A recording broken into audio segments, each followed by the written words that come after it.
11th admission 2025-26. तर या व्हिडिओमध्ये आपण बघणार आहे की ज्या विद्यार्थ्यांचे नंबर लागलेले आहे त्या विद्यार्थ्यांनी काय करायचं आणि ज्या विद्यार्थ्यांचे नंबर लागलेले नाही आहे त्या विद्यार्थ्यांनी काय करायचं आहे आणि ज्या विद्यार्थ्यांचे नंबर का बरं लागलेले नाही आहे, कोणत्या रिझनमुळे लागलेले नाही आहे, या संदर्भात संपूर्ण अपडेट आपण याच व्हिडिओमध्ये बघणार आहे. तर सर्वप्रथम बघू शकता, ज्या विद्यार्थ्यांचे नंबर राऊंड 3 मध्ये लागलेले नसेल म्हणजे R3 मध्ये लागलेले नसेल त्या विद्यार्थ्यांनी राऊंड 4 चा फॉर्म भरा. राऊंड 4 नंतर स्पेशल राऊंड 1 सुद्धा अवेलेबल आहे, म्हणजे अजून 2 राऊंड आहेत. त्यामध्ये तुम्ही जास्तीत जास्त कॉलेजेस ऍड करा जेणेकरून तुमचा नंबर कोणत्या तरी एका कॉलेजला लागला पाहिजे.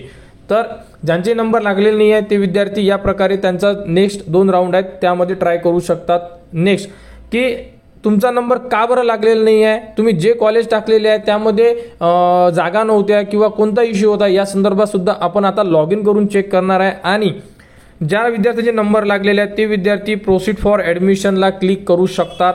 तर सर्वप्रथम लॉग इनला क्लिक करा, तुमचा ID टाका, पासवर्ड टाका, कॅप्चा टाका आणि लॉग इनला क्लिक करा.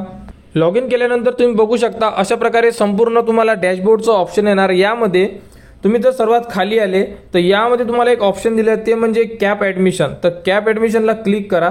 यामध्ये तुम्ही बघू शकता संपूर्ण कॅप राऊंडचे स्टेटस म्हणजे राऊंड 1, राऊंड 2 आणि राऊंड 3. तर कॅप अलॉटमेंट स्टेटसला क्लिक करा. क्लिक केल्यानंतर बघू शकता की या विद्यार्थ्याला एक कॉलेज अलॉट झालेलं आहे जसं की ब्रिजलाल म्हणून. तर यामध्ये संपूर्ण ऑप्शन उपलब्ध करून दिलेले आहे. आणि यामध्ये आता काय करायचं तर सर्वप्रथम विद्यार्थी करू शकतात त्यांचे डॉक्युमेंट्स अपलोड, जसे की 10वीची मार्कशीट आहे, कास्ट सर्टिफिकेट आहे, non creamy layer, school living certificate. तर तुम्ही जर फॉर्म फिलअप केलेला होता तेव्हा तुम्ही डॉक्युमेंट्स अपलोड केलेले नसेल तर आता तुम्ही डॉक्युमेंट्स अपलोड करू शकता. यामध्ये संपूर्ण ऑप्शन दिलेले आहे. समजा एखाद्या विद्यार्थ्याने जर रिसिप्ट अपलोड केलेली असेल किंवा डिक्लेरेशन फॉर्म अपलोड केलेला असेल, तुमच्याकडे डॉक्युमेंट्स नव्हते तर तुम्हाला इथे डिलीटचं ऑप्शन दिलेलं आहे. इथून तुम्ही ते डॉक्युमेंट डिलीट करू शकता आणि परत तुम्ही न्यू डॉक्युमेंट्स इथून अपलोड करू शकता. तर तुम्हाला जर डॉक्युमेंट्स अपलोड करायचे असेल तर तुम्ही अपलोड करू शकता किंवा तुम्ही डायरेक्टली अलॉटमेंट लेटर डाउनलोड करा आणि डायरेक्ट ज्या कॉलेजला तुमचा नंबर लागलेला आहे तिथे व्हिजिट करा. संपूर्ण जी प्रोसेस आपण सांगत आहे ही प्रोसेस तुम्हाला कॉलेजवाले सुद्धा करून देऊ शकतात, कारण ॲडमिशन डिपार्टमेंट हे आपल्याला ॲडमिशन प्रोसेस कंप्लीट करून देणार आहेत. त्यामुळे जर तुम्हाला करायचे तुम्ही करू शकता, नाहीतर तुम्हाला सरळ एकच ऑप्शन आहे ते म्हणजे इथून प्रिंट अलॉटमेंट लेटरला क्लिक करा आणि काही न करता डायरेक्टली कॉलेजला चालले जा डॉक्युमेंट्स घेऊन. तिथून तुमची संपूर्ण प्रोसेस कंप्लीट होणार, ॲडमिशन होणार आणि ॲडमिशन स्टेटस तुमचं ॲडमिटेड सुद्धा लिहून देणार. जर तुम्हाला करायचं असेल तर प्रोसीड फॉर ॲडमिशनला क्लिक करा. ॲडमिशन घ्यायची असेल तरच ॲडमिशन म्हणजे प्रोसीड फॉर ॲडमिशनला क्लिक करा. ॲडमिशन घ्यायची नसेल तर प्रोसीड फॉर ॲडमिशनला क्लिक करायची गरज नाही आहे. जर तुम्हाला नेक्स्ट राऊंड ट्राय करायचा असेल तर जे विद्यार्थी प्रोसीड फॉर ॲडमिशनला क्लिक करून ठेवतील आणि जर त्यांनी राऊंड 3 मध्ये नंबर लागून सुद्धा जर ॲडमिशन नाही घेतली तर तुम्ही राऊंड 4 सुद्धा भरू शकणार नाही आहे. त्यामुळे प्रोसीड फॉर ॲडमिशनला क्लिक करताना एकदा विचार करा. ॲडमिशन घ्यायची असेल तरच क्लिक करा, अदरवाईज क्लिक करू नका. आणि ज्यांचे नंबर लागलेले आहे ॲडमिशन घ्यायचे असेल इथून तुम्ही अलॉटमेंट लेटर डाउनलोड करा आणि ज्या कॉलेजला तुम्हाला म्हणजे ॲडमिशन घ्यायची आहे किंवा तुमचा नंबर लागलेला आहे त्या कॉलेजला जा, व्हिजिट करा, डॉक्युमेंट्स घेऊन जा आणि आपली ॲडमिशन प्रोसेस कंप्लीट करून घ्या. तर बघू शकता एखाद्या विद्यार्थ्याचा जर नंबर कोणत्या कॉलेजला लागलेला नाही आहे, जसं की 3रा राऊंड सुरू आहे, तुमचा नंबर कॉलेजला लागलेला नाही आहे तर का बरं लागलेलं नाही आहे याबद्दलची तुम्ही माहिती स्वतः चेक करू शकता. तर तुम्ही जिथे आपण सांगितलं होतं की सर्वात खाली जे ऑप्शन दिलेलं आहे कॅप अलॉटमेंट स्टेटसला तुम्ही क्लिक करा. क्लिक केल्यानंतर तुमच्यासमोर अशा प्रकारे ऑप्शन येणार ज्यामध्ये तुम्हाला लिहून दिलेलं आहे रेग्युलर राऊंड क्रमांक 3. तर तुम्हाला तिथे बघावं लागेल. जर तुमचा नंबर लागलेला नसेल तर तुम्ही सर्वात खाली बघू शकता की check reason for not allotted, म्हणजे तुम्हाला कॉलेज का अलॉट झालेलं नाही आहे याबद्दलचं तुम्ही रिझन चेक करू शकता. तर तुम्हाला इथे क्लिक करायचं आहे. क्लिक केल्यानंतर तुमच्यासमोर ऑप्शन म्हणजे संपूर्ण जी माहिती आहे ही यामध्ये नमूद केलेली आहे, तुम्ही बघू शकता. तर पहिल्या नंबरचं ऑप्शन काय म्हटलेलं आहे, you are not allotted your preference number 1 as no vacancy of general woman for your preference, म्हणजे अशा प्रकारे सांगण्यात आलेलं आहे.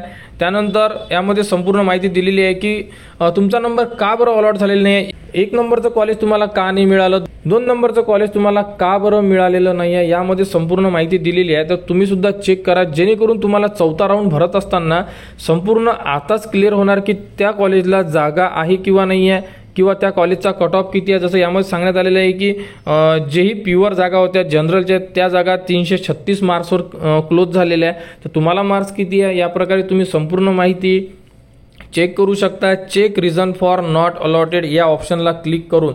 तर तुमचे जर नंबर लागलेले नाही आहे तर चेक करा आणि क्लिअर करा की आपल्याला नंबर का बरं लागत नाही आहे, जेणेकरून नेक्स्ट राऊंडमध्ये तुमचा नंबर लागला पाहिजे. आणि विद्यार्थ्यांना एकच सांगायचं आहे की तुम्ही एका कॉलेजवर डिपेंड राहू नका. जसं की तुम्ही म्हणत आहे की मला जे 1 नंबरचं कॉलेज टाकलेलं आहे या कॉलेजला मला ॲडमिशन घ्यायची आहे, यावर डिपेंड राहू नका. तसे पण 11th सायन्सवाले जे विद्यार्थी आहे हे कॉलेज करत नाहीत, 11thलाही करत नाही आणि 12thलाही सुद्धा करत नाही आहेत. ते फक्त आपले जे क्लासेस असतात नीट, JEE, MST CET या संदर्भात संपूर्ण विद्यार्थी क्लासेस करतात. म्हणून तुम्ही मग हे कॉलेज मिळत नाही म्हणून तुम्ही वेट करत बसू नका, कारण शेवटचा राऊंड आलेला तो म्हणजे 14. जर तुमचे कोणत्याही राऊंडमध्ये नंबर लागलेले नाही आहेत तर तुम्हाला कोणत्याही कॉलेजला प्रवेश घ्यायचं काम पडू शकते. कारण की एकदा प्रोसेस कंप्लीट झाल्यानंतर तुम्हाला डायरेक्टली स्पॉट ॲडमिशन घ्यायचं काम पडू शकते. तर स्पॉट ॲडमिशन घेतो म्हटलं तर तुम्हाला जास्त फी आकारण्यात येऊ शकते. कारण ॲडमिशन प्रोसेस कंप्लीट झाल्यानंतर कॉलेजवाले सुद्धा सांगतात तुम्हाला की आमच्याकडे जागा फुल आहे, तरीसुद्धा आम्ही तुम्हाला ॲडमिशन देतोय, परंतु तुम्हाला जी फीज आहे ही फीज तुम्हाला जास्त पेड करावी लागेल. तर अशा परिस्थितीमध्ये तुम्हाला त्रास होऊ शकते. त्यामुळे अजूनही तुमच्याकडे 2 राऊंड आहे, 4 नंबर आणि स्पेशल राऊंड 1. तर या 2 राऊंडमध्ये तुमचा नंबर लागणं अतिशय गरजेचं आहे. त्यामुळे विचारपूर्वक फॉर्म भरा. भरपूर साऱ्या विद्यार्थ्यांनी फॉर्म लॉक केलेले नाही आहे. जे विद्यार्थी आपले व्हिडिओ बघत असेल त्या एकाही विद्यार्थ्याला त्रास होणार नाही, कारण आपण संपूर्ण ज्या अपडेट आहे फॉर्म लॉक कसा करायचा, लॉक केल्यानंतर चेक कुठे करायचं की फॉर्म लॉक झालेला आहे किंवा नाही झालेला आहे या संदर्भात सुद्धा आपण माहिती दिलेली होती. तरी सुद्धा भरपूर साऱ्या विद्यार्थ्यांनी फक्त ऑप्शन टाकून ठेवले परंतु फॉर्म लॉक केला नाही. त्यांचा फॉर्म अजूनही इनकम्प्लीटमध्ये होता. जोपर्यंत तुमचा फॉर्म लॉक होणार नाही तुमचा नंबर सुद्धा कोणत्याही कॉलेजला लागणार नाही आहे. तुम्हाला कुठेही अडचण असेल आपण माहिती देतोय. कमेंट्सवर सुद्धा तुम्हाला माहिती देणे सुरू आहे. जास्तीत जास्त कमेंट्सवर आपण उत्तर देत आहे आणि देणार. त्यामुळे चेक करा व्यवस्थित कुठे अडचण येत आहे, कुठे तुमच्याकडून चुका होत आहे, आता दुरुस्ती करा. पुढील 2 राऊंडमध्ये जर नंबर लागला नाही तर तुम्ही स्पॉट राऊंडमध्ये तुम्हाला ॲडमिशन घ्यायचं काम पडू शकते, ज्यामध्ये तुम्हाला फीज जास्त पेड करावी लागेल. तर 11th ॲडमिशनमध्ये यामध्ये जर कुठे कोणाला डाऊट्स असेल तुम्ही विचारू शकता. आणि पुढील राऊंडबद्दल सुद्धा संपूर्ण माहिती तुम्हाला वेळोवेळी आपल्या चॅनलवर देण्यात येणार. त्यासाठी चॅनलच्या कनेक्टमध्ये राहा, चॅनलला सबस्क्राईब करा व हा व्हिडिओ इतरांपर्यंत शेअर करा.